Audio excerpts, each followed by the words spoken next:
how to change the air filter on your Jafanda JF239 air purifier.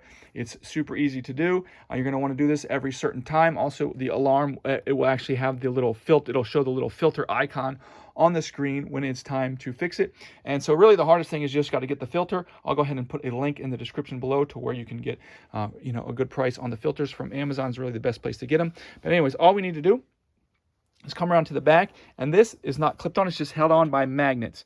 So I'm just going to take this back door here and just pull that cover right off.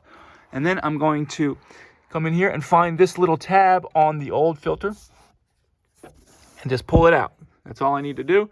And then I'm going to take my new filter, take it out of the plastic coating, and just put it back in the same way. See this dark side inside, so the same way that the old one came out. Boom.